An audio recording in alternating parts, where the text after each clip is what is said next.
Exact মেথডটা জানো না কিভাবে সেন্টেন্স রিঅ্যারেঞ্জমেন্ট করবে? তোমারও কি অনেকটা টাইম লেগে যায় সেন্টেন্স রিঅ্যারেঞ্জমেন্টকে ডিল করতে? তাহলে আজকে যে ট্রিকটা দেখাবো সেটা কিন্তু থাকছে তোমার জন্য। তো চলো, এখানে দেখতে পাচ্ছি সিজিএল এ এসেছিল একটা কোয়েশ্চেন যেটা কিনা সেন্টেন্স রিঅ্যারেঞ্জমেন্টের উপরে রয়েছে। তো যখনই যে কোনো সেন্টেন্স রিঅ্যারেঞ্জমেন্টের কোয়েশ্চেন দেখবে ডিরেক্ট অপশনে চলে যাবে। ওকে, তো অপশনে একটু দেখে নাও যে ফার্স্ট সেন্টেন্স কি আছে। ফার্স্ট সেন্টেন্স এখানে বলছে বি, এখানে এ, আবার বি, আবার এ। দ্যাট মিন্স এইটুকু ক্লিয়ার হয়ে গেছে, সি ওয়ালা এন্ড ডি ওয়ালা সেন্টেন্স আমার বিগিনিং এ তো আসছে না। এবার একটু দেখে নি বি তে কি বলছে আর এ তে কি বলছে। এ স্টার্ট রয়েছে কি দিয়ে? ইট দিয়ে। আচ্ছা, ইট দিয়ে কোনো সেন্টেন্স স্টার্ট হতে পারে কি? নিশ্চয়ই ইটের আগে তাকে ইন্ট্রোডিউস করা থাকবে কোনো particular ওয়ার্ডকে, right? That means a ওয়ালা সেন্টেন্স আমার বিগিনিং এ আসছে না। বিগিনিং এ কি আসবে? বিগিনিং এ আসছে বি।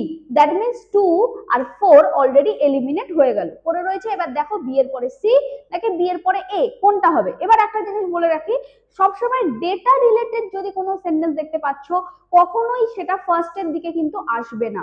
যেটা দেখো ডেটা রিলেটেড সেন্টেন্স অলওয়েজ লাস্টের দিকে বা লাস্ট, সেকেন্ড লাস্ট এরকম ধরনের সেন্টেন্সে কিন্তু ডেটা রিলেটেড সেন্টেন্স থাকে।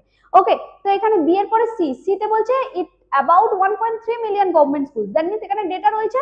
ওকে, আর এ তে বলছে ইট অলসো ওয়ার্কস। এখন ইট বলতে কাকে বোঝানো হচ্ছে? এই যে মিড ডে মিল স্কিম, সেই মিড ডে মিল স্কিমকে বলানো হচ্ছে।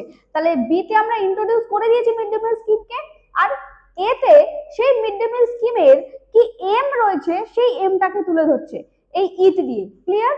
তার মানে আমি এটুকু ক্লিয়ার হয়ে যাচ্ছি বি এর পরে সি তো হবে না বিকজ এখানে ডেটা রয়েছে, আর বি এর পরে এটা হতে পারে বিকজ এটা এখানে এম কে ডিনোট করছে। ক্লিয়ার? তাহলে কোনটা হয়ে গেল আমার correct sequence? Answer number 3। I think clear করতে পেরেছি। তো এইরকমই কিছু শর্ট ট্রিক জানতে আজই সাবস্ক্রাইব করো আমাদের চ্যানেলটা আর বন্ধুদের সাথে শেয়ার করো।